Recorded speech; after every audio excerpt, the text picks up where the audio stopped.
What is up, everybody? Marcus and Santos back with another episode of Disc Golf Amateur Hour with obviously a special guest this week. We have the one and only Scott Stokely with us. Insert Hello. all applause sounds in Yes. here. It's amazing. Yeah, I demand two things. Number one, I want a what they used to call those in the sitcom days, the laugh tracks. I want laugh tracks for my bad jokes, and then I want you to only show this side of my face. I'm 6 months younger on this side than that side. So, how's that? Look better? We can go with that. That's all I request. No I want green to start M&M. off by saying and acknowledging and asking to be sure. It's your birthday today, Scott? It is my birthday. I turned 55 years old today. It's ridiculous. I Happy didn't even believe people lived to 65. I thought that was a myth, but apparently not. Well, all the exercise from disc golf definitely contributed to it. Yeah, I probably it doesn't hurt. Disc golf is fantastic exercise. That is, I will concede that point for sure. So, Oh, normally- another trick is I don't eat anything I like, and the food that I eat that I don't like, I don't eat much of it. That's the trick to being healthy. Eat stuff you hate in small portions. that sounds like But, yeah. Sully, But I hashtag feel- like. Hashtag why Yeah. Sully, yeah. It does sound So, like Sully. normally, what we do here on the podcast, like there's no real structure, but we talk about the week that was, then we have our little conversation, topic of the day, and then we do the week that is. But since you are the topic of the day, we kind of want to slide two things in from the week that was. Okay. Worlds, and very specifically your video on your opinion of hole 14 right after Antila. Mhm.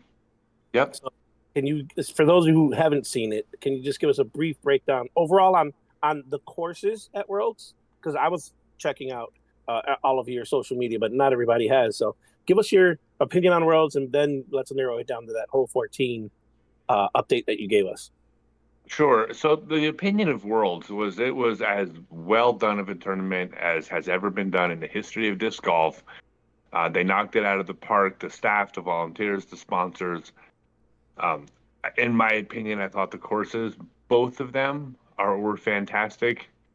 I'm always very careful to separate facts and opinions, so I defend anybody's right to hate the courses if they didn't like them, or hate a hole if they don't like it, and I completely honor that opinion. I like them. Everyone universally liked New London, the Woods course. That was 100%. There were people that didn't care as much for Ivy Hill, the golf course. Maybe because one is that it was tons of artificial out of bounds. And if you don't like artificial out of bounds, then you're not going to like that course. I thought it was a masterpiece. I thought it was incredible. I thought it was really hard.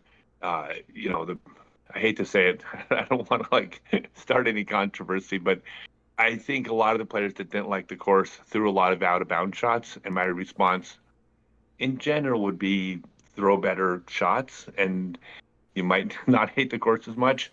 That doesn't mean that's the only reason a person didn't like it, but I think sometimes someone doesn't necessarily like artificial out of bounds, and then they have a bad round, and that's a way of venting.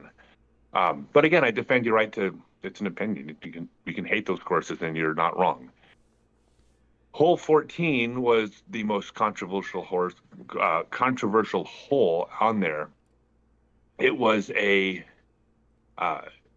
pretty tricky landing zone. You had to clear like 300 something feet through a missable gap just to get onto safe ground.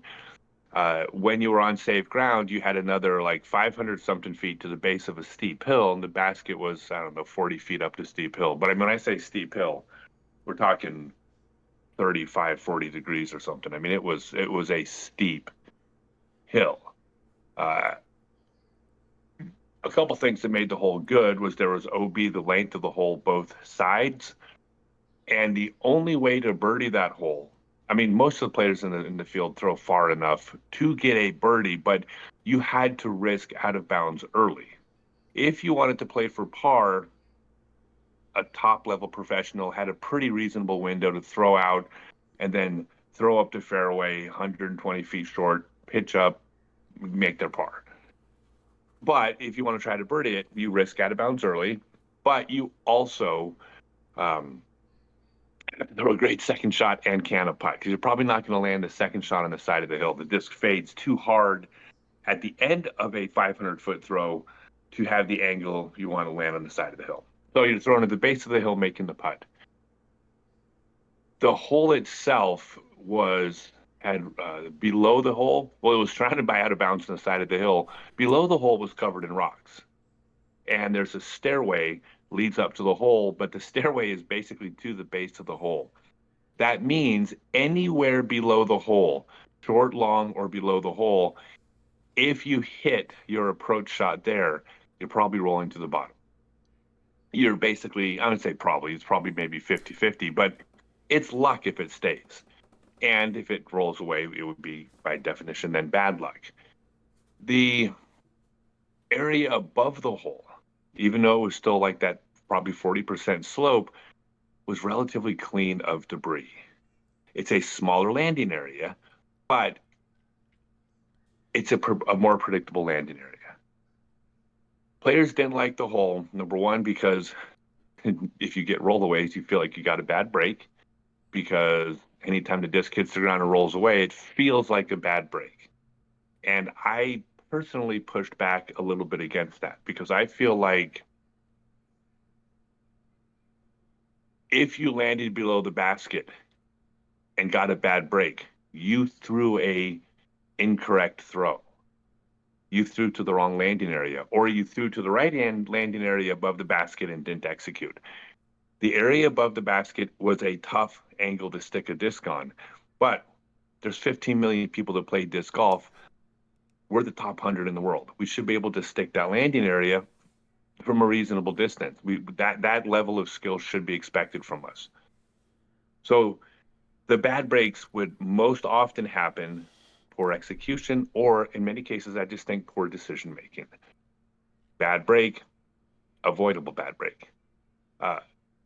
The problem comes with what happened to Nicholas, because that's where it crosses the line into an unfair bad break. So if you weren't following Worlds, Nicholas is 3 strokes out of first place. It's hole 14.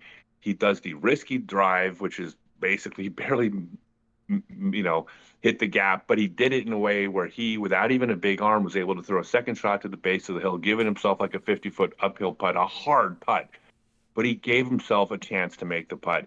He threw the disc in the chains. It hit dead center, maybe a little high, probably should have stayed, but nonetheless, it didn't. It hit and it rolled to the bottom of the hill. That's a bad break, right? Because he basically hit the chains. You can't do it. He didn't have the option of not having that break happen, right? The breaks, the approach shot, you had the option of throwing your disc at a different angle to a different landing area. You brought breaks into play. He was going for a birdie putt. He could not have changed his strategy, his disc selection, his angles, anything. He did the shot he was supposed to make. He got an unfortunate break when the basket spit out, but then the hill itself gave him a bad break when he didn't make a single bad decision or throw a bad shot. I think that's probably what rubs people wrong. He didn't do anything wrong. Most of the rollaways, maybe the person could have done something different. Nicholas played it perfectly. It cost him I don't want to say it cost him the world championships. He still would have been down by 2, That's a point I want people to know, because a lot of those comments said it cost him the championship. It was a birdie that would have brought him within 2, and you still had only 3 holes to go. He probably had a 1 in 4 or a 1 in 5 chance of getting back to tied, and then it's a 50-50 chance of winning. So had that putt gone in, his odds are 1 in 10. Yeah. But a 1 in 10 chance to win the world championships in the next 15 minutes is a position that very few people ever are in. And we didn't get to, from the fans' perspective, we didn't get to see it play out. We didn't get to see what would have happened had that not happened. I mean, obviously, money's still on Isaac at this point. So my only take is that I don't mind the hole. I didn't mind the landing area. I personally thought it was an acceptable challenge at our level. I didn't like the fact that if you hit right next to the target on a ricochet, not a landing, but on a ricochet, you're going to roll away. So all I think is that you could put an area, maybe 5 or 7 feet in diameter that's flat around the target. So that situation, you putt, you hit the basket, it drops down, you cut out the back or something. That maybe shouldn't penalize you an extra stroke or two, because half the shots that rolled downhill went out of bounds. Yeah. So Nicholas gone out of bounds. That would have been a 3-stroke bad break. 3-stroke bad break at the World Championships is an impossible score to overcome. Like one bad break and you're out of contention for Worlds. That's not fair.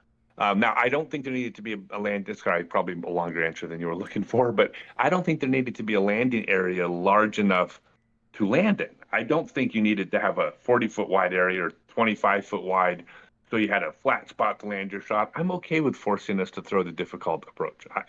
Again, just my opinion, but you shouldn't potentially lose 3 strokes on a spit out. That's too much. By the way, I'll even add to that. It's not even a 3-stroke spit out. Had he hit, it spits out, which is a stroke, rolls to the bottom, which is a stroke, could have rolled out of bounds, a stroke. It's not just 3 strokes, because there's a percentage chance that it happens again, or his approach shot hits and does get a bad break. So actually, there was a potential of probably like a 3.5 or 3.7 stroke break. That's gimmicky. But I always have to finish, because people have asked me about this constantly since I made that video. I have to commend, I thought the course designers, and I thought everybody did such a fantastic job. This does not take away from the course or the tournament in any way. It's just, maybe we could have done that one differently. My opinion. Marcus shares your opinion, kind of. Marcus always loves to get better. I'm a big proponent of the phrase "get good." If you've got complaints about a course that are, all the course needs to be changed because this shot is too hard, well, maybe just get a little better, Now, right now, here's what there needs to be. It's a risk-reward thing. You can have a really narrow landing area 500 feet away or 450 feet away that's almost impossible to hit. There's kind of some luck of the draw there. Like if you have a 20-foot wide landing area 450 feet away, it's basically luck whether or not you land in it. I'm okay with that element of luck as long as 375 feet away, there's a larger area that I could skillfully land in if I choose to. And then I only give myself a 75-foot longer approach shot. So the trade-off is I'd play it safe, but because as long as I can do that, it wasn't bad luck if I missed a landing area. I could have opted not to. That's the whole difference, is that Nicholas was not given the option of not running that putt. Like nobody would. I mean, you have to run a 50-foot putt with a hillside behind the basket, even in the first round of the tournament. So it's unfortunate, and he's the sweetest kid in the entire world. And it broke. I mean, I'll be honest. I've never once at a tournament cried like sad for somebody else. Like I've felt for my friends all the time. That was as close as I came to. I almost broke down. Like my heart just it was in my stomach, and that doesn't make, to me, that's not exciting. That's not fun. That's not the drama that we want in sports. That was just made me sick. Yeah. So I mean, really, it comes down to you have a very nuanced take about and you have very detailed ideas of why it was the way it was and what could have been done better, and that ultimately comes down to you playing a ton of disc golf, and you have the experience that maybe a lot of people that are viewing it, or we have a lot of newer players on tour that are young and have only been touring for a little while. So, they might not have the experience. They've seen a lot of the Pro Tour courses, but, back 15 years ago, the Pro Tour courses were not the same. There were more day laws in the world. Yes, they were not the same. Everything has gotten harder and progressively harder. They're supposed to be harder. We're the best in the world at what we do. We're supposed to be challenged at this level. I said that about Eureka Lake at Ledgestone, which is I love that course because every single hole on that course gives me anxiety. I mean, Yeah. that's Marcus has a few discs there. I think that I'm supposed to feel that. I'm supposed to feel anxiety when I play disc golf because if I don't feel anxiety, I'm not being challenged because like literally if I don't feel anxiety on the tee pad, an MA3 player is getting more of an experience than I am on a pro tour course because when they step up to a 275-foot hole with a 30-foot wide gap, they get anxiety. Like why do they get to have the fun of the emotional roller coaster and we don't because it's like, oh, he just throw the disc up to the target and he hit the putt or missed the putt. So I love the courses. I think the worst course on the pro tour is a masterpiece. Like there's no bad courses on the tour. Not I mean, there's there's none that aren't great. Yeah. Yeah. I My, definitely again, think my, right. And your opinion is one that comes with a lot of backing knowledge. You know, it's not an uneducated opinion. It's a very, very educated opinion. it is, but I'm also very careful not to. I don't try to insert that into my opinion either because I always, in fact, the reason I stress, even now when I talk to you guys, the reason I stress this is my opinion. I've stressed it 3 or 4 times, is because I don't want people thinking or confusing my opinion with fact. As soon as someone says, "Well, Stokely says this, so that's the way it is," it's like, "Whoa, whoa, whoa, back up here! I am not omnipotent. I mean, I might be really, super handsome, but I'm not omnipotent." I'm trying to think of something clever to say there, and that's all I came up with. But anyway, so yeah, I want people to take what I say with a grain of salt. It's just, my opinion is no more valid than anybody else that paid their $400 to play that tournament and get their ass kicked by the course. Their opinion's equal. Can I get your opinion on the other side of things? We usually, when we talk Yes, about majors, we talk about the women too. And I'd like your yes. opinion. Evelina won, right? But she was bottom 5 in putting percentage. Some people take that as a negative, where I think it shows how well she actually threw that disc to be able to win, being at the bottom in putting. I think what that shows, well, first off, I give all the credit in the world to Evelina. He drives a golf disc better than any FPO player in the history of disc golf has driven a golf disc, and we have stats to back this up. So that everybody was not my opinion. That is, I am stating a fact because you have fairways, hits, and greens in regulation. We have data. Nobody's ever thrown a disc ever as well as Evelina. The fact that she can be that successful with poor putting, that shows me how far the women's game is from the level it's going to get to. Because we're still at a point where you can specialize. Back in the old days of disc golf, in the early days before the sport had evolved, you could be a great putter and win a big tournament.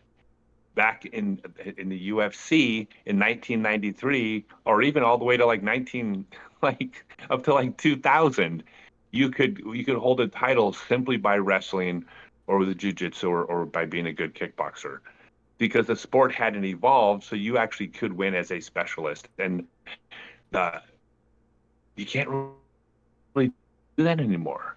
I mean, quotes are on the word can't, but when the levels get higher, you'll have a whole bunch of FPO players that maybe they never drive as good as Evelina. Maybe Evelina 100 years from now is the best FPO driver in the history of the sport 100 years from now.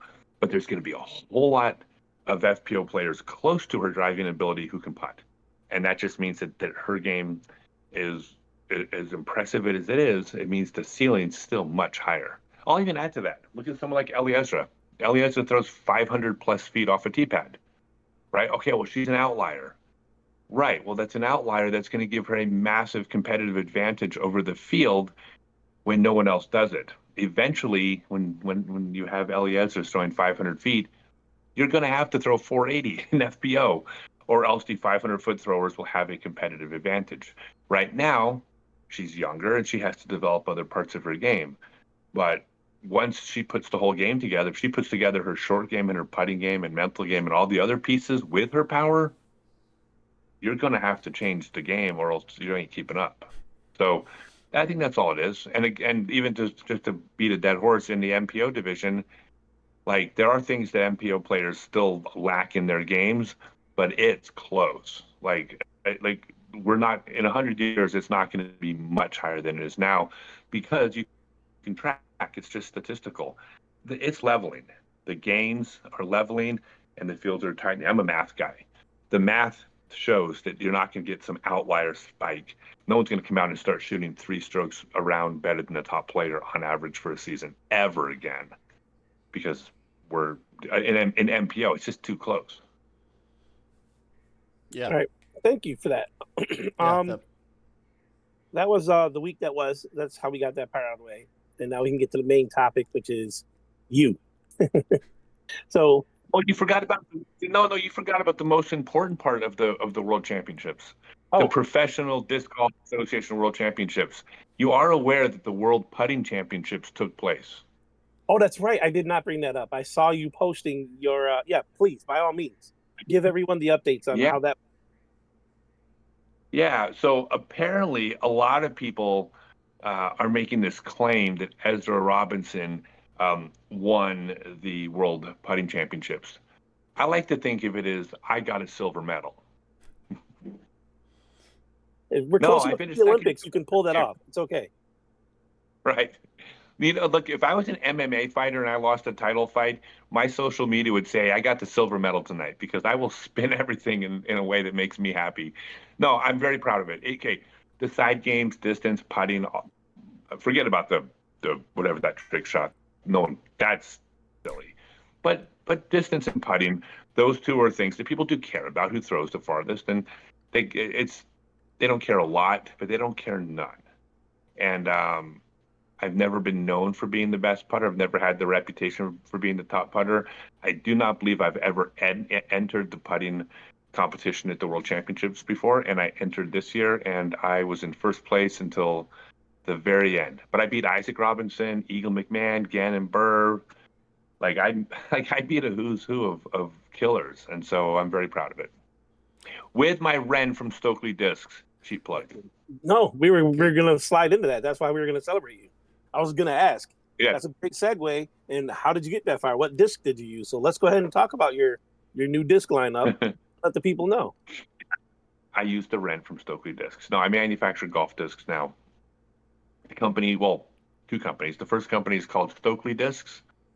We have 3 discs out. We have multiple other discs in production, but you kind of have to release 1 disc every 3 months so you don't cannibalize your market. You need time to build hype around a new disc. So I can't release them as fast as I want, but we're not molding a couple discs and then trying to raise the money for more. We're funded to be a fully functioning disc company. It's my company. I mean, I have a partner, but I have full autonomy over decision making. Nobody's molding them for us. We own the machines, we own the molds, we own the warehouse. If you ever get a phone call from one of our sales reps, I sign their check, right? Like it's our company. I never want to mislead anybody. I have expert help in disc design, and I have expert help in the molding process, because both of those are skill sets that we don't have and I will never have. So I don't want to, I'm not pretending that I'm designing them, but it is my company, my discs. And we're very proud of the discs we have out, the Wren, the Cardinal, and the Owl. And the disc that's coming out next is called the... You heard it here first, folks. You heard it here first. But artwork's being designed. It's just, we haven't announced it yet. Now, in addition to that, there was a company that was around from 2000 to 2014 called Ching Discs. And Ching Discs, they're most known for, well, they had 8 original molds. They also had some rebrands, like the Tank and a couple other discs. But they had 8 original molds. They were known for having different types of configurations on top, where you can place your thumb to get different grips. But they had the Oracle, the Velocity, the Juju was I personally was the one I liked the most. The company went out of business in 2014, not because they weren't doing well.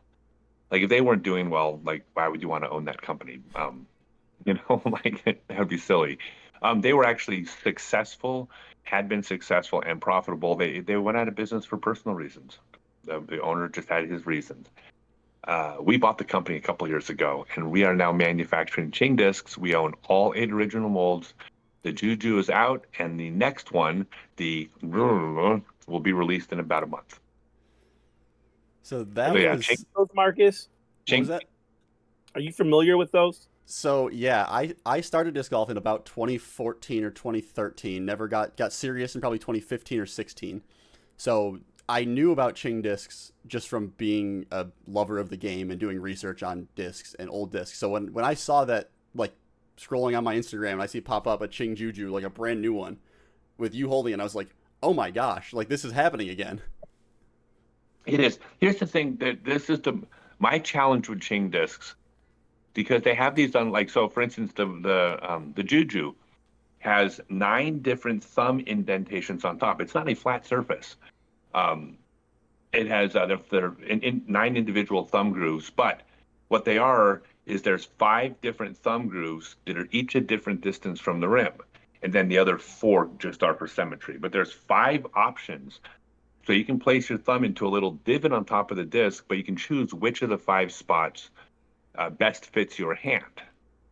So you're not forced to put it in one spot. The discs themselves, they fly great. Like the Juju is the most perfectly straight flying approach disc. A lot of people putt with them, but I like them personally for approaching. A perfectly straight flying approach disc. It doesn't fade. You throw it on a slight anhyzer, it'll stay at a slight anhyzer through the whole flight and land with a slight anhyzer. Like golf discs don't do that. Not as truly flying as the Juju. So the biggest challenge for me at this point with Ching is I need I need to convince people that this isn't a gimmick because there's been a lot of discs out there with dimples on top or different thumbprints, and I mean there's a lot of stuff out there like it's like come on, I hats off for trying something new, but that's just weird. These aren't gimmicks. Like it's called accelerated contours help you grip the disc for sure. They help you choose your thumb placement consistently, and the discs fly well. But they look different, which there's going to naturally be some pushback from some people because they just don't, they kind of look unusual. Best analogy I can give is MVP. If you had been around in Yeah. 2015 or 2014, people used to come out to league night with an MVP disc and people made fun of them. Right? Really? Not in a mean way, but you like, what are you throwing those things for? Those things are so silly that because they were different. And then once people went, oh, they're really good, now that different is like you can spot an MVP disc from across the course. And now it's like it's amazing. That's the goal with Ching is that it's a separate line, but if I can convince the world like how good these discs are because they really are good and they fly great, then that different thing about them is going to make them hopefully really popular. Well, you sold one with the flight description to me. I bagged for the longest time. I bagged an Innova Nova because it did the same thing. It goes perfectly straight. It doesn't. Oh, Oh, I'm sorry to cut you off, but that's a perfect example. In fact, I give that example all the time because Paul Macbeth used to throw the Nova, and he used it on his approach shots because nothing flew like a Nova. Right, his disc, like it had the over molding, but it wasn't done like MVP, so it was bolted on in the bottom. It was completely different than any other disc. If it wasn't made by Innova, you would have said, "Who's making this thing?" Like it just is so different. But Paul, this is why he's Paul Macbeth. He didn't care that it looked different. He went, "Oh, this flies differently than any other disc Innova makes, and it flies better in certain situations." That's what the Juju is. Go watch the videos on my Instagram.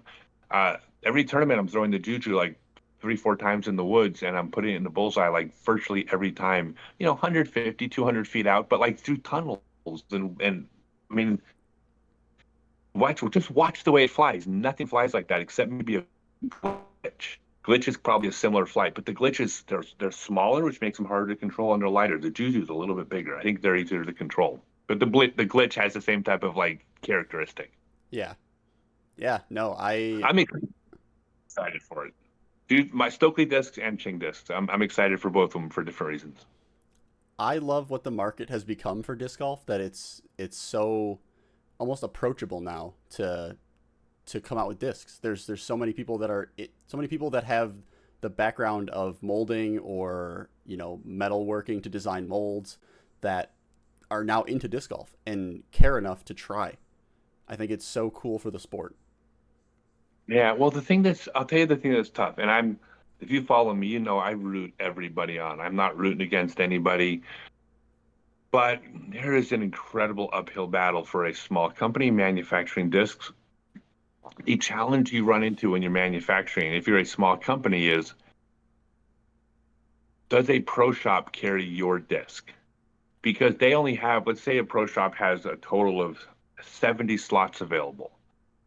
Well, and they got most of those from the big four manufacturers. If they have 70 slots available for 70 different models, for them to carry your new disc, they would have to say, stop carrying the Luna or the Felon, because that's one of the 70 most popular discs. And it's like, that's a hard sell to say, hey guys, stop selling this disc that is, stop selling the Zone so you can carry mine.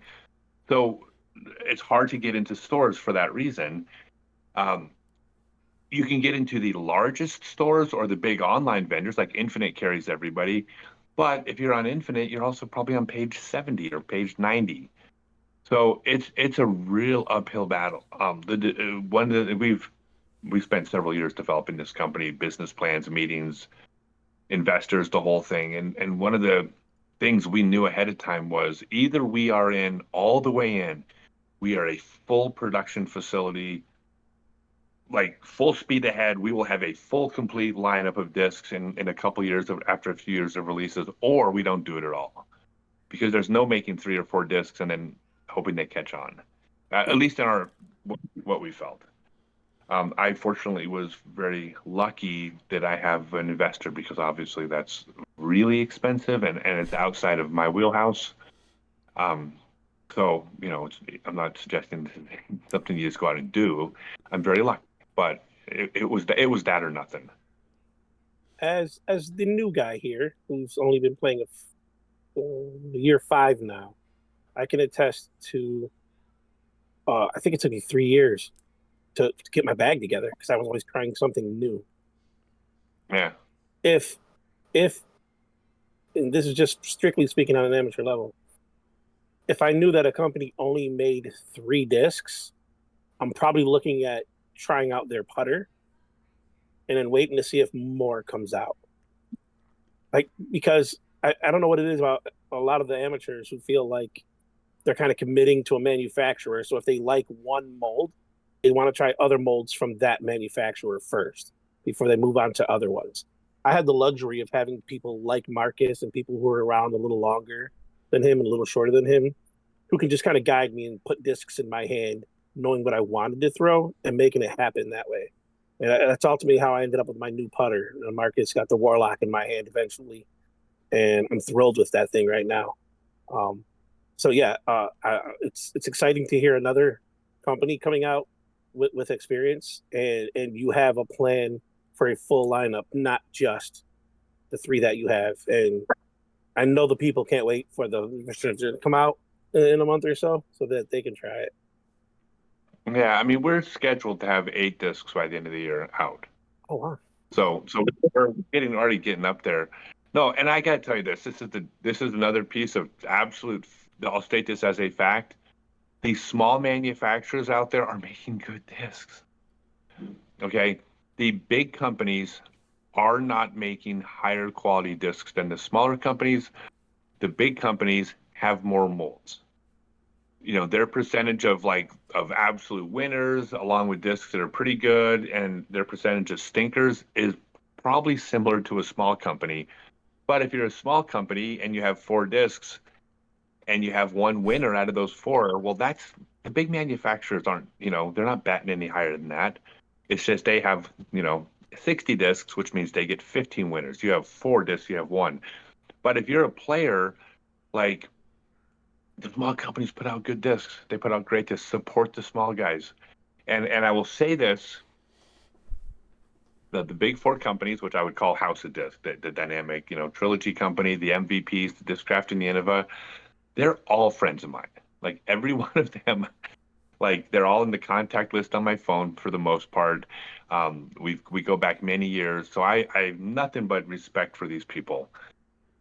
But they've got plenty of money, right?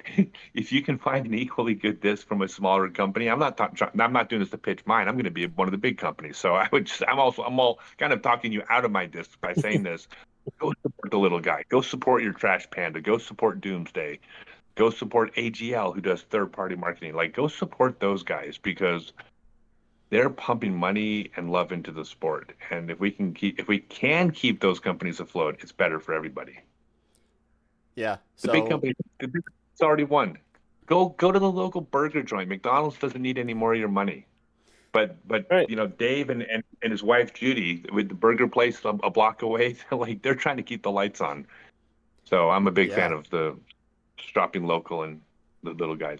And they make good, by the way, if they didn't make good discs, I wouldn't say this. If the small companies make crappy discs, I would say the most important thing is your game, go to the big companies. I would have no problem telling you they're better. I'm just saying the smaller companies' discs aren't worse. They're great. Give them a try. I'm slowly convincing people to throw Gateway down here. I'm getting a lot of Gateway into a lot of people's bags all of a sudden.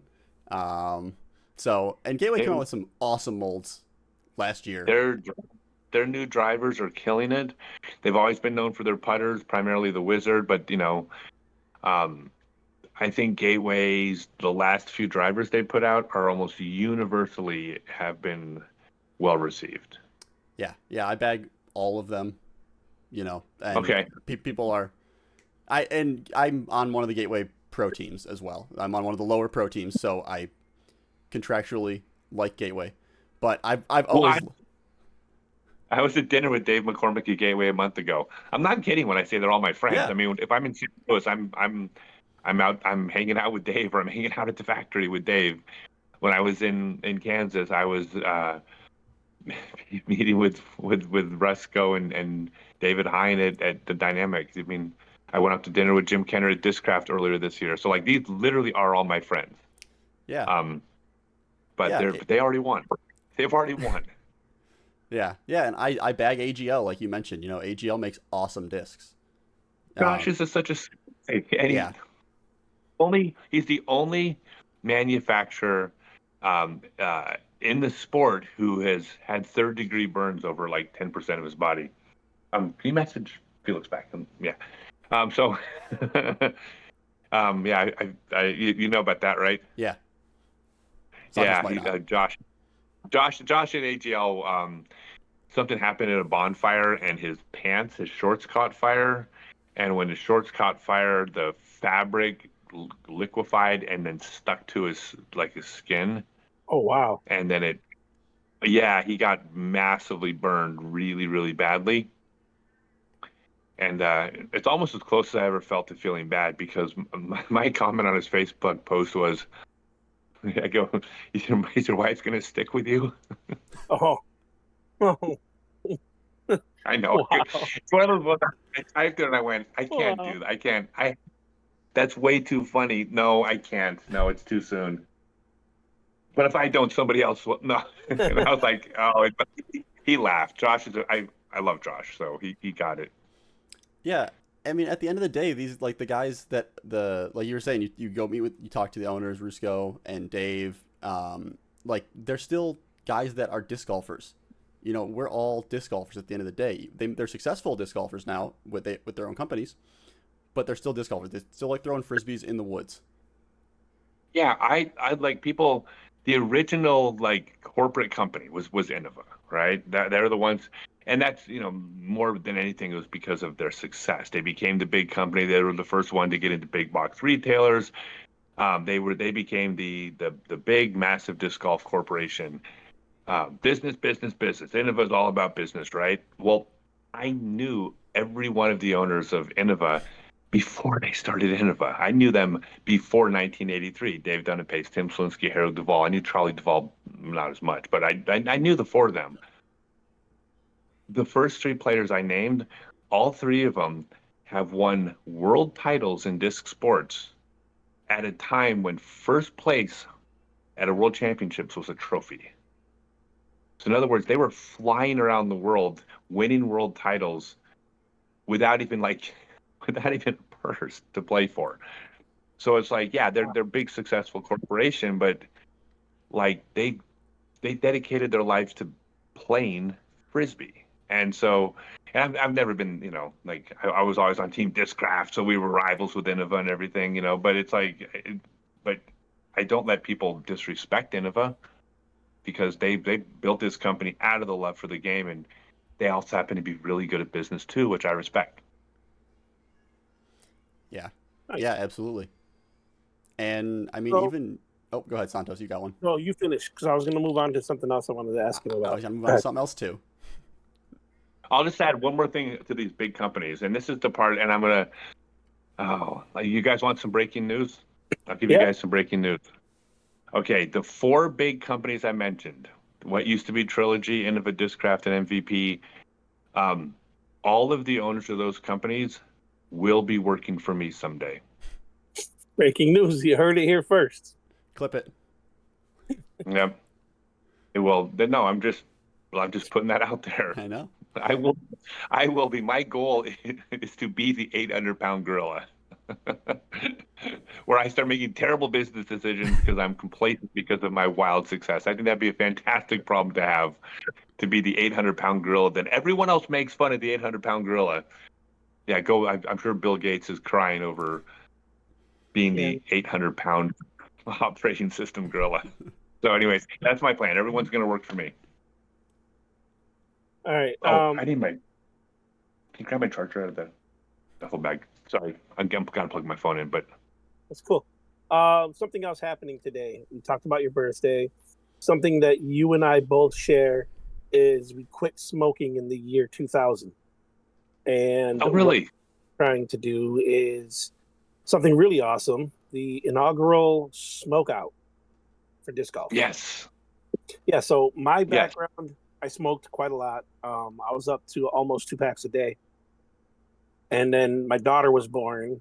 And I remember I was aware of it back then, how bad the smoke was. So I Okay. was like, I got to step outside to smoke, or the baby can't be in the house when I Right. smoke. And then I just, like, I had tried to quit for a good year or two. But looking at my daughter, and at the time I was married, I looked at my wife, looked at my daughter, and I said, this is it. I quit. And I just crumbled up a pack of cigarettes, threw them out, and I never smoked again. That's great. I used a lot of tips and tricks, suckers, pretzels. The physical habit is what had to help break. I had to quit drinking for 6 months because having a beer, I needed a cigarette. So I did some things there to help. But yeah, once I threw that pack out, I never smoked again. And best decision ever. So I love what you're doing with it. And I want you to take a few minutes to tell the people what you're doing that haven't seen it yet.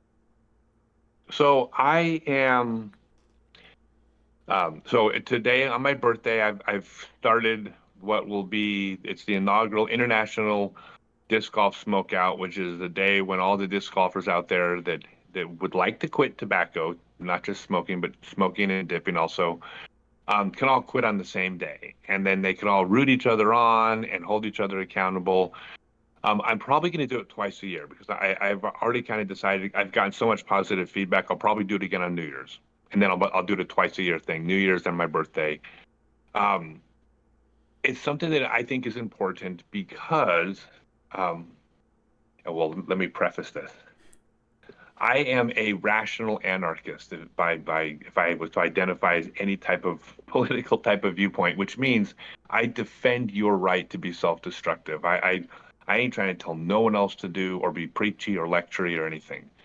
So if you don't want to quit smoking, I'm not going to try to say you should. What I'm saying is that there are people out there that would like to that haven't been able to yet. So that's the only people I'm trying to reach, not trying to control anybody else. Um, so I just made so basically what happened was I walked out of the hotel about 2 weeks ago for about the millionth time. We live in hotels, and I walked out the front door and I was feeling really good. Breakfast tasted great. People are sitting outside the front door of the hotel smoking, and I wanted to barf. And I'm like, God, do they not even realize how much that stinks? And then it's like, oh wait, no, they don't. Because when I smoked, I didn't realize how much it stunk, especially if I was outdoors. Hey, I'm outdoors, I'm in a park, Now it's like now I'm 100 feet downwind from someone smoking. I'm like, ah.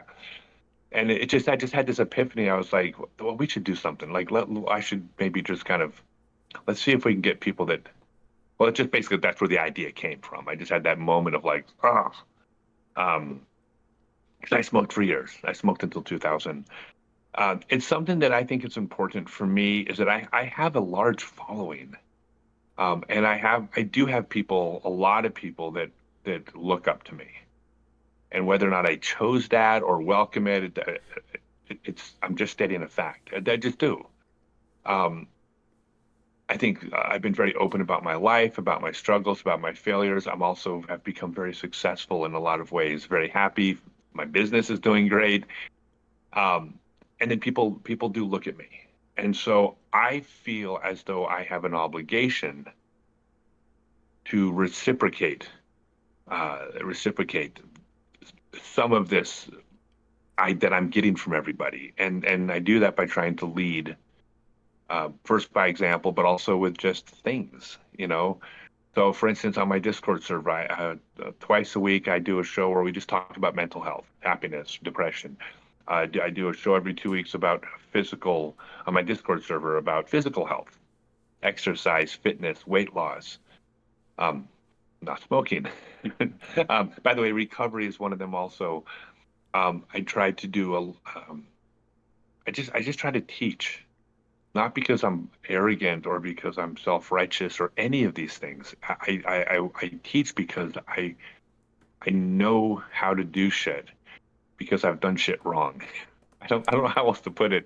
Like it's such an awkward position because I can't stand people that like put themselves up on a pedestal. I'm like all I want to do is knock you off. If you put yourself up there, like I will I will like proactively try to knock you off. At least in my brain I will. So I'm not trying to put myself into a position, but I know that I am in that position. I know that I'm a mentor to the younger players in a lot of ways. Not necessarily as much for throwing because they're all really good at throwing, but the business of disc golf, the sustainability of disc golf.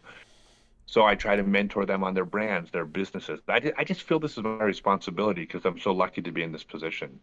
I don't know if any of that came out right. If anybody listening to that It did. uh, less than they did 5 minutes ago, then that means I didn't say it the way I had it going on in my head because I wasn't trying to say it in a way that sounded arrogant. But yeah, so anyway, the point of all that was that I was thinking, wow, what 10% of people that try to quit stay quit. Wow, I bet I could get 1,000 people to try to quit smoking on one day. Holy shit, that's 100 people.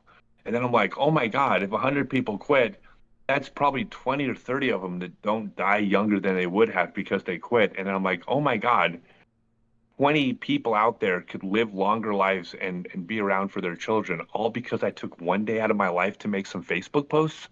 Like, how can I not do that? You That's know, awesome. and again, Yeah. it's it's not that hard. I made some videos and some posts, and then everybody's messaging me telling me how they quit, and some of them it'll stick with, and some of them they won't know that they were going to die because they won't have died. Um, and that just makes me feel really good. Well, I think that's why people do gravitate towards you and follow you and look up to you is because you give back. You've always given back. You without whether you actively do it or not, you are a role model. You live a life to be a role model, and people naturally gravitate towards that. People want to have someone to look up to and follow and learn from, and someone they like, someone that's cool, and you do Oh, all those things. that's because they don't know me. If they knew the horrible thoughts that went through my head, like if you knew what I was thinking right now, you would be terrified. No, um, my girlfriend just laughed. She literally laughed out loud when I said that because I tell her the stuff that goes through my head. Um, um, no, I do. I do. I try. It's just I feel like it's a responsibility. The one thing I have found is that I've attracted a lot of an older audience when it comes to doing things like not letting age get in the way and being healthy at an older age and things like that.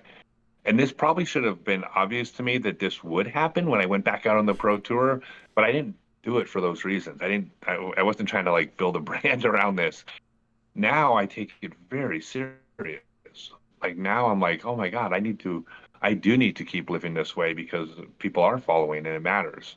Well, it wasn't, I didn't construct it like this, but now it seems like, wow, I'm 55 years old and I still throw pretty well. People follow, older people follow. I don't have a ton of 20-year-old fans. I got a lot of 50-year-olds. And the 60-year-olds, I'm on like team you. like I You guys said, are I've my only people. been around for a few years, but I am one of the older guys. Being 47, it wasn't just that you were older or anything. It's that everything Marcus said about how nice you are, how you gave back, um, tips, tricks, everything that you do. It emanates just a people person. So there are people in our discussions here on Amateur Hour and even in our group chats. There are discussions where people will specifically point out a touring pro they don't like, and they're not even sure why they don't like them. There's just something about them. They're not personal. There's something. There's people want to trigger, but you don't hear that about Scott Stokely. It's because people genuinely like you. So mine was just I didn't find disc golf until I was older. I saw the basket at a park here and there. I never knew what it was until my son one day said, "Hey, I know how to do that," and I was like, "What?" And the rest is history. So that's why I follow, and I'll continue to follow. So all the things that you spoke about with mental health, physical health, being older, learning how to throw. That'll segue into something else that you can talk about a little later. But I just want to say I appreciate it on a personal level, and I know the few people who do watch and share this will also appreciate it. All right, cool. Well, I appreciate that. Hey, by the way, you all want to hear a story about you're from Buffalo and you're in Greenville, North Carolina. You want to hear a story from each of those towns? Certainly do. Please. Okay. I just want to stop talking about how cool I am because like my head will get so big it won't fit on the screen, and then you're gonna have to like I'll have to zoom out and move the camera and like gosh, it's too much, way too much hassle. The room ain't big enough. All right, two stories. I got one from Buffalo, but it's actually Lewiston. Is it? It's Lewiston, right? Yep. Yep. Joseph Davis. I'm gonna call. I'm gonna call Lewiston Buffalo because when you look at a picture of the U.S. that's like this big, Yeah. it's Buffalo. Um, so 1993 Can-Am Finals. That was the biggest series in the sport. There's a 10 tournament series. It was by far the biggest thing going. The championships were in Lewiston, New York that year. And back then, they're really, they just started adding divisions. So there was a pro division and an amateur division. They would also have a novice division, but that really wasn't a real division. The novice division was for people that were walking through the park that morning. They're like, hey, what's going on? And you're like, we're having a frisbee golf tournament. They're like, oh, can I play?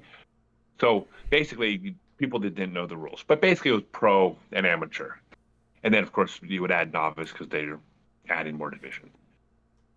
So a player who had never played a tournament before entered the novice division at the tournament, and he aced in his first 5 holes of the tournament.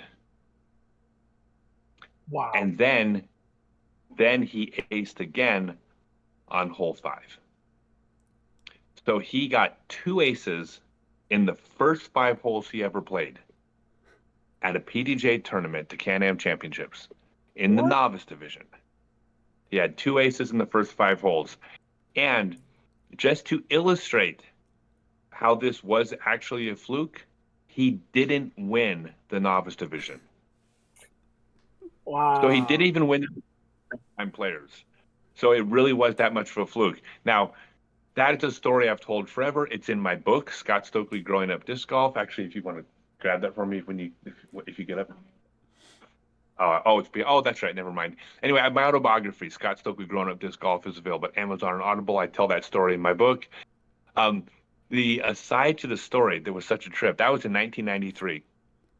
In 2014 or 2015, I was in Kalamazoo, Michigan, at the Amateur World Championships. I was caddying for my friend Pat Govang. I'm up at Tournament Central. I've been telling that story for 20 years. And this guy walks up to me and he says, hey, just want to let you know, I'm the guy you've been talking about all these years who got the 2 aces in Lewiston. So not only was he still playing 20 years later, he was still an amateur. Wow. Wow. So that is the wildest tournament story that I have as far as on the course stuff. Yeah. Happened in Buffalo. And then my story for Greenville, North Carolina.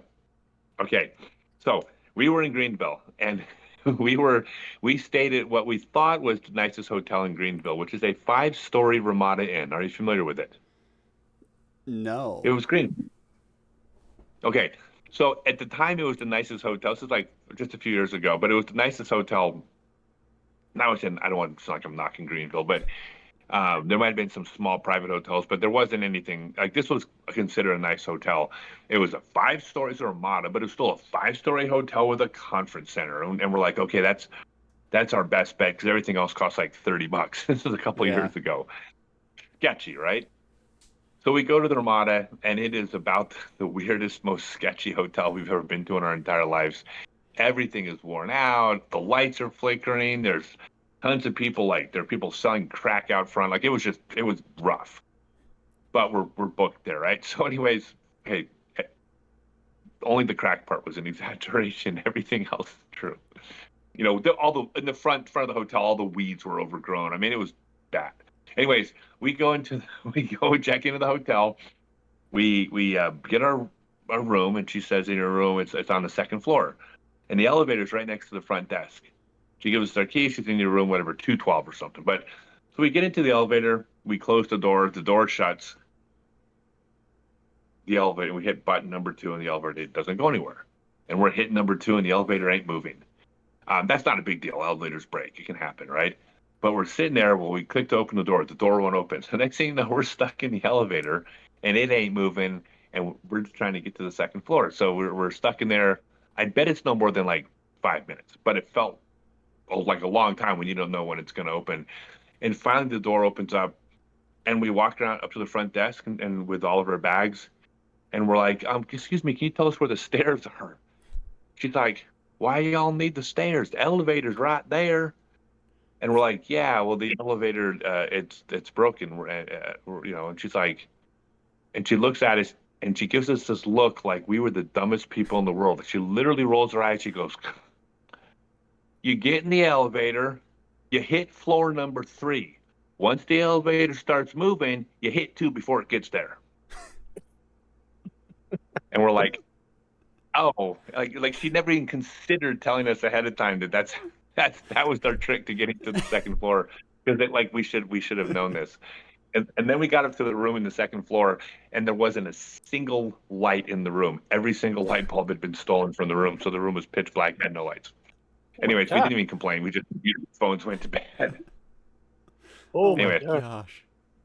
way too long of a story for like not that good of a payoff, but that's my Greenville story. We travel. We you know, we've been to 36 countries in the last 2 years. We got stories from everywhere. So Yeah.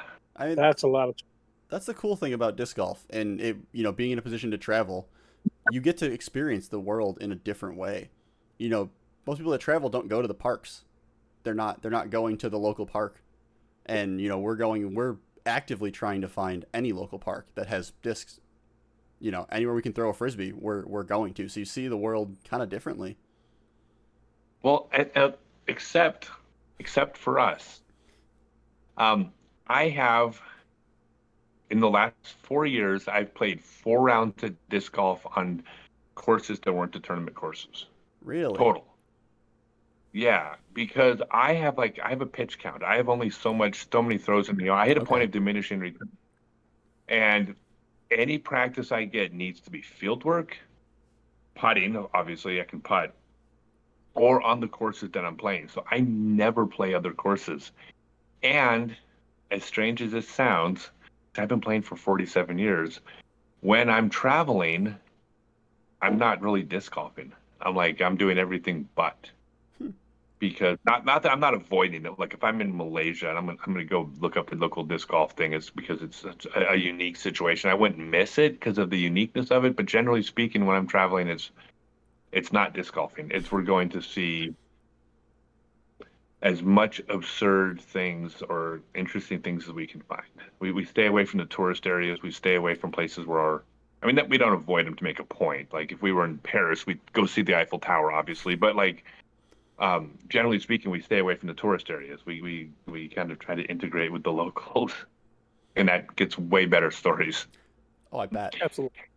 It's a way better story than like, oh, I found this great cafe and right next to the Eiffel Tower, and it was like right on the sidewalk, and we ate croissants and we drank espressos. It's like that's a shit story. I'm sorry. Like it might have been nice, not a good story. Yeah. There's no story there. Like That's we're like in the rainforest trying not to get bitten by cobras. Like that's a better story. that's an awesome story. Yeah. Yeah. I kind of see it because it's more like not that if you love disc golf, it's not that much of a job, but you're doing it nonstop. So if you're going to travel, sometimes you're going to take a break. And if Yeah. somebody, I definitely understand the pitch count and taking it easy. So Hey, y'all want to hear the cobra story now that I Yeah. threw that out there? that's a real All right. story. Oh, That's good. oh yeah. This is the world's different out there, and we've discovered that we love developing countries or third world countries. You don't know till you go because I mean, there could be poor sanitation and there's mosquitoes and insects. Like it's like it can be romanticized, but until you actually get there, you don't know. Um, it turns out we love it. Like we love being out in Indonesia, not Bali. Like we like this stuff. So we were in Malaysia, which Malaysia, like if you go to like Kuala Lumpur, is total first world, like 100%. But when you get to the country, it's not. And we went to this what's it called? It was an eco camp. We got to. Oh wait, you're wearing the shirt. Yeah. Wait, she's actually wearing the shirt right now. Tama Eco Roomba. Anyways, it's a basically an ecological camp, and you go out there. It's in the middle of the rainforest. You have to, for example, the places you sleep are up on poles above the ground, and they put like this grease on the poles. And the reason they put the grease on the poles is because if they don't, cobras will go up the poles, go into your hut. They will curl up where it's warm, which is underneath the blankets or in your sleeping bag. And when a cobra bites you, like you have 8 minutes or else you die. And you're not 8 minutes from the hospital. So like if a cobra bites you, they don't even try, they don't even call for help. They just make you comfortable. Wow. And then you die, right? It's like it's real. So anyways, we get to this eco camp and by the way, we think this is exciting. We're like, oh, there's like cobras. That's sort of like really fun. I don't want to like run into one, but it's kind of cool knowing that they're underneath our hut. So we're at this eco camp, and we get there late in the afternoon, and we ask the person into camp, can we get a trail guide? Because there's places to go for hikes. And he says, oh, it's illegal to go for a hike without a guide. And I was like, what are you talking about? Why would it be illegal to go for a hike without a guide? He says, because when tourists go on hikes, they don't return. And I'm like, oh. And I'm like, why? And he says, well, there's 7 different living creatures in the rainforest that'll kill you. There's tigers, panthers, sun bears, vipers, cobras, some other type of snake, and then I don't know. There were 7 things that'll kill you. And he says, but also people just get lost and starve to death because like it's a rainforest. It's you get a quarter mile away, you can't even see the sun to like know which way north is. Like it's a different world. And I'm like, oh, okay. And I said, well, can we get a guide?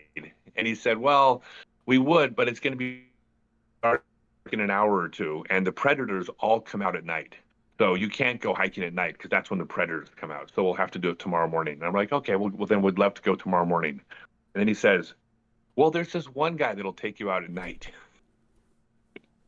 And I'm like, wait a second, you just said there's predators out there at night. And he says, oh, but he knows where the predators are and where they're not. And I'm like, bullshit. Like the predators don't like they're 200 yards away, but they don't come to your side of the creek or something. Like, give me like that's not how, like that's so stupid. But he tells us, he said, I go, well, why would we want to go out at night? It's going to be like pitch black, right? He said, there's a fungus in the jungle that glows in the dark, like the movie Avatar. And we're like, hell yeah, we like, okay, we definitely want to go out there. So this guy they call him and he comes by and meets us up at our tent, and we head off into the jungle at night. And the only light he had a red light that he would shine on the trail in front of us. It was a red light, like an LED light, so your eyes wouldn't get blinded. But the reason for it was because if you step on a snake, you die. Or if you step on the wrong type of snake, you just die. Snakes are afraid of people, but accidentally, stumble up on one. Anyway, so we're going through the forest. It's pitch black. Like there's no sunlight, no moonlight. The canopy is so thick. Oh, there's the best part. He tells us before we go out. He teaches us that as long as you hear forest noises, there's no predators. So as long as the forest is loud, you're safe. Well, from the big mammals. He said, but if the forest gets quiet, it'll go dead silent. He says, there's a predator nearby. So here's what you do. And I'm like, wait, you mean this actually might happen? He says, yeah, it's the rainforest. There's predators out there. He says, so you need to first thing, you get your back up against the tree. That way, at least a predator won't attack you from behind. He's telling, and I'm like, oh shit, this is real. And anyway, so he's like, we're like, all right, but we're still gonna do this, right? It's Avatar. So we're hiking through the forest. I honestly don't think we were maybe half a mile or something. I bet we weren't more than half a mile or a mile at the most. It wasn't, but we would not have found our way out. And he takes us to this little place, and there's a log. And he says, sit on the log. I'll be right back. And then he just vanishes. Yes, he does. And we're sitting next to each other. We're like, because there's no getting out. There's absolutely no getting out. You can't even stand in one spot. The ants will start crawling up on you and biting you. And it's we're like, this is not going to end well. But he comes back and he's got a handful of like glow in the dark fungus. It looked completely fake, except he went and picked glow in the dark fungus, and yeah, that's where we like to go. So the plan is to go back to Southeast Asia this winter and do some more of this stuff. And tempt the fates just a little bit more. That's amazing. I'm afraid of heights. I like the rest of the stuff is exciting. I mean, I'm not stupid. I'm right. Totally aware that there's risk, but to me, the risk of not doing it is then living a life where you're not doing the stuff that I want to do. And so that's a bigger risk to me. I don't do stuff that's stupid, but I'll do stuff that's risky, reasonably risky. That's a good distinction. She'll do stuff that's stupid. Yeah. But I didn't catapult over a ravine in New Zealand. She did. I watched. But it's man, amazing stories you guys have. Yeah, so I hope you don't mind. Are my stories too long, or I'm not boring y'all? Am I? No, not at all. You don't get those stories if you stay on the disc golf course. No, we that's what we like. We like those types of things. Then I'll give you one more. That this is what we like. So we were in Indonesia, and we didn't go to Bali because Bali is just tourists. Like we meant we were going to Indonesia. I have a friend say, "Oh, you got to stay at the Four Seasons. They got this rooftop, infinity pool." And I'm like, why would I go to Indonesia to sit in an infinity pool? Like, no. So we went to Batam. We went to this small island, and so and by the way, 100% safe. Like she can walk, like in Indonesia, she can walk down any street at night. Nothing's ever going to happen to her. There's virtually no crime. I mean, the people are unbelievably beautiful. So we know we're safe, at least from like violent crime. Like no one gets stabbed in Indonesia. There's political stuff down south, but on most of the islands, you're safe. Anyways, so we tried. We got this hotel. It's sitting on the beach, and we always like to do stuff. We hate sitting still, and we're sitting out there for like 2 days, and there's these like lawn chairs on the beach, and we're like we should probably go sit on the beach. We paid for to be on the beach, and we walked down there. How long did we sit in the lawn chairs for? Maybe 3 minutes. Yeah, at max. Maybe 3 minutes. We're like, this sucks. We got to go explore the island. This is so boring. So anyways, what you do, they have something called Grab, which is just like Uber, but it's Grab. So you go on your phone and you go, here's where I want to go. You got to give them a destination. Everything's so cheap. It's like costs $1 to go all the way across the island. So we just picked a destination on the far end of the island. The Grab driver picks us off and we drive them down. We're driving down through the middle of, God only knows where. And we're like, stop, let us off here. Because we saw this like village. Nobody speaks English. There's no tourist stuff there. It's like nothing. It's just this Indonesian village. And he's like, you want to get off here? No one gets off here. And we're like, yes, let us off. And so we get out and we just go wander around the village and just start meeting people, making friends who don't speak a word of English. Now, the thing about Indonesia, and this is the Muslim culture in Indonesia, like different countries have different politics that are not necessarily like maybe as friendly as others, but the culture of the Indonesian Muslims is if they allowed you to leave their village hungry, like you've insulted them by not allowing them to take care of you. So they're literally pulling us into their homes and feeding us and cooking for us because we're guests, we're outsiders. You know, they some of them, the only words they knew were welcome to Indonesia, friend. And they're like, we literally got brought into this woman's house. She cooked us food, and then she says, "Do you like cake?" And we're like, "Yes," because they do this thing called it's like what seven layer Indonesian cake. It's kind of like the native, dessert. She's like, "Do you like chocolate or strawberry?" And I said, I like chocolate." And my girlfriend says, "I like strawberry." She says, "I'll make them both." So we go out into the alley and she like bakes us two cakes about the size of like, a Betty Crocker sized cake in a Tupperware thing that we ate the rest of the trip there. Wow. So this is, I mean, that's how we like to travel, Yeah. and the trade-off is that, there's no sanitation. It's, the rivers are really bad. I mean, it's third world, Hmm. Yeah. but it's incredible. Oh, that is really cool. That is a really really cool way to live too. Just to be We're open to going, doing it. we're going back. Oh yeah. Yeah, we're going back this winter and we're Thank going to you go so explore much for more. sharing with us. These are awesome stories. Yeah. It would be nice to get more They're not people on now that I'm hearing this every once in a while to hear these awesome stories. It's not just disc golf related, but the life stories are awesome to hear too. Well, I would encourage the thing about Southeast Asia, there's a lot of places that are like third world countries that can be dangerous. They're not all as safe as others, but for the most part, Southeast Asia, it's abject poverty. Like it's not U.S. poverty. It's not poverty where everybody has a cell phone and you get to go to school. Like it's poverty. It's you don't catch enough fish, you don't eat that night type poverty. Yet it's 100% safe. There's virtually no violent crime in Southeast Asia. So you are completely safe. The people will take you in and they'll feed you with food they don't even have. Like it's mind blowing. It's just incredible. So you can go put on a backpack and travel around Southeast Asia and nothing's gonna happen to you. Prop Hmm. quotes, nothing. Yeah. Don't see it, but it's unbelievable. That is really So cool. I don't know how you're doing on time. Normally I don't want to stretch you any more than we have to impose on you. I mean, we love the stories. We got to keep going if you do. I always do my time checks with Marcus because he's recording. If you got more stories, I'm open for more stories. Whatever, however long we want to go, we I, can go. nothing but stories. Yeah, I think what time is it now? Quarter after eight. I know I have something at 9. I have to do a phone call at 9 o'clock. We can start to So wrap it up Yeah. because I think I could talk to you a little more if you want to share what's going down in Buffalo soon. sure. So I teach disc golf seminars all over the country.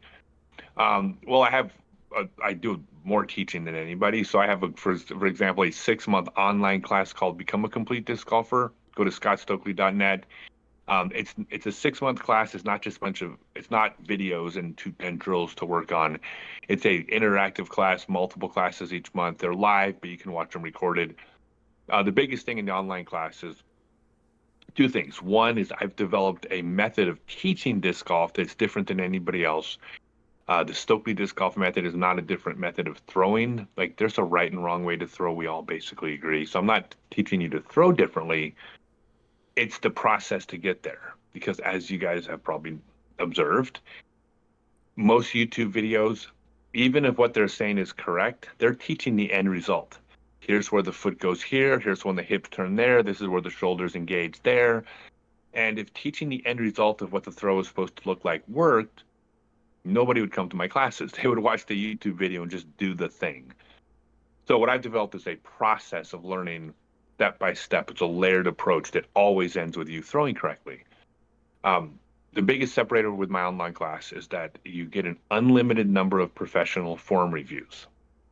So throughout the class, part of the process is you will be uploading video clips to our Discord server, and you will be getting feedback from, I have 3 trainers who have been with me for more than 3 years. They are the best in the business at teaching disc golf, who will evaluate your throws, tell you what to work on following this method. And the reason it's an unlimited number is because everybody learns at a different pace. So I can't say you get 2 form reviews, in the backhand month or something like that. That's not the way it works. It might take you more than that. And if it does, there's no limit. You basically, as long as you stay engaged and keep uploading the videos, we will stay with you until you throw right. I also do full day disc golf seminars, also available at scottstokely.net, where I cap at 6 players and we spend 8 hours working on your throw. So it's just a full day comprehensive seminar, which I have upcoming events in Buffalo and Ithaca, Cleveland, Lansing, Ann Arbor, and I'll be doing 20 more dates on the East Coast. I'm just about to announce. And by the way, I recommend, if you're interested, if you're on the East Coast, go to scottstokely.net, get on the mailing list, because all of my seminars sell out. And the only way to make sure that you get in is if you're on the mailing list, you will be notified first of the seminars before I post them publicly. So if you're on the mailing list, you'll likely get in. If you're not, there's a good chance they're full. So anyways, that's my big plug. That's how I we'll put the link on here for them. Yes. Yeah, that'd be great. Scott Stokely Disc Golf. It's the 6-month online class is the online class. The full day seminars is what we just talked about. I also list all my clinics, which is I do 2-hour clinics, which is open to 40, 50, 80 people. You pay $25 and I talk and demonstrate for 2 hours. That's more of like a group setting. I have different tiered systems of what you get out of it, but also different pricing. So I don't just charge the expensive stuff. I also try to have a teaching approach, I want to offer something where you can pay $25 and still get the information. It's not nowhere near as comprehensive or as useful as the full day class, but it also costs 1/12 the price. So it's a whole different thing, but at least everybody can find something that fits into their budget. Sweet. I think that's awesome. Yeah, I think there's, I think you're totally right about the way there's a way to learn disc golf, and you teach the way to learn. You teach how to learn, rather than just teaching. It's a process. You have to do certain things before you can move on to the next thing. When you're trying to tell someone this is the point when you engage your hips, when your shoulders do this, nobody can do that. You're talking about things that take place in hundredths of seconds. Go slow down a video of somebody and then analyze it with artificial intelligence and realize your hips should have begun rotating 3/100ths of a second sooner. Well, it's useless to tell somebody to do that. It's useless. Nobody can do that. Or you give somebody 4, 5, 6, 7 different things they're supposed to all coordinate together, your foot with your hips and your shoulders and your head, and that's also impossible. Nobody can do that. So I just figured out the process of, if you do this thing, these other things happen as a byproduct of doing everything else. And so when you do specific things, the other parts of the throw happen automatically based on your individual body. But it took me my whole life to figure. It's my life's work figuring out how to teach this, but it works. Yeah. And we need people. We need someone to do that. The sport needs pioneers in a way, someone to figure out how to teach. Teaching isn't just, not everyone can teach. I think I'm all right at teaching form. I can get someone to throw a disc straight, nose down, decently well, but I'm not getting someone to 550.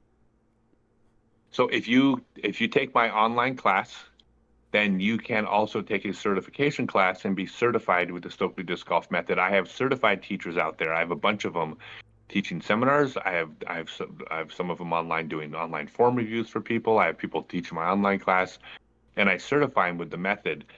And I'm very protective over this. So when you are certified by me, or when you see a Stokely certified instructor, they are following my method, because I don't just give them a slip of paper and say, now go teach. It's we revisit, we relearn. The teaching method evolves too. I mean, I'm not omnipotent. We talked about that earlier. I am still learning. So over time, my teachers or my trainers or my coaches, they'll come to me and they'll say, "Hey, I've been playing with this thing and it seemed to work. Let's talk about it. Maybe you've come up with a better way." But we, we decide that and intelligently and very carefully because the process we have at the moment works. But it'll still evolve. Anyways, I would encourage you to take that 6-month class. It's a lot of fun, but you'll be certified in teaching. You'll get to, by the way, I have a website called discgolflessons.com. You'll be listed on. We'll, be able to send you students too. Yeah, That's yeah, Pay awesome. for the class. yeah. I believe a friend of mine down here, Tyler Wozniak, is one of. Oh, he's one of my coaches. Yeah, Yeah, Tyler is one of the number one teachers in all of disc golf. And Philip Bartholomew, who's actually doing his own thing now. Um, but this isn't a personal thing. He's trying to build his own brand, and I'm a big supporter of. I mean, I'm his friend. I mean, he does a great job. But Tyler is currently teaching my seminars.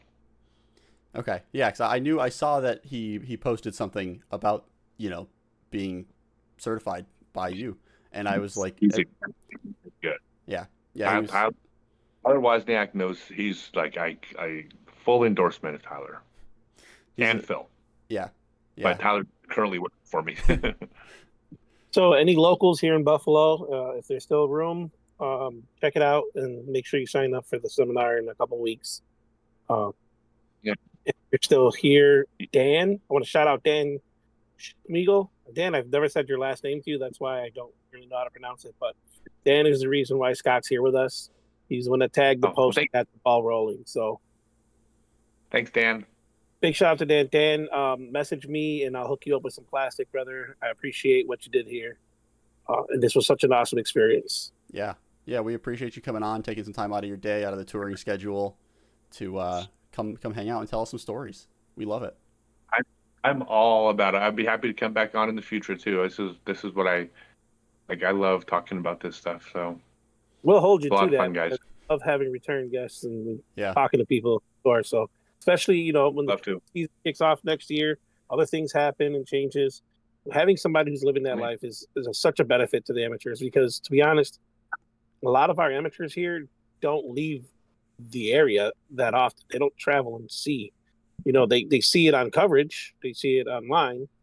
So when they get somebody who's lived that life and done that, it's so much more that can help them get them out of that shell. Gotcha. Yeah, I'm in. I mean, I'll be happy to chat with you anytime. Sweet. awesome. Well, I think that'll wrap us up. So make sure if you're still here, you hit that like, share, subscribe, hit that bell, get the notifications. Check out Scott on. I've got his Instagram and his YouTube plugged above his head the whole time, so you can't miss that. I'll have everything in the description for you, so you can go to all of his socials, his website, everything like that. And with that, we thank you for your time, Scott. We really appreciate it. Yeah, thank you guys. It was a blast. Thank you. Appreciate it.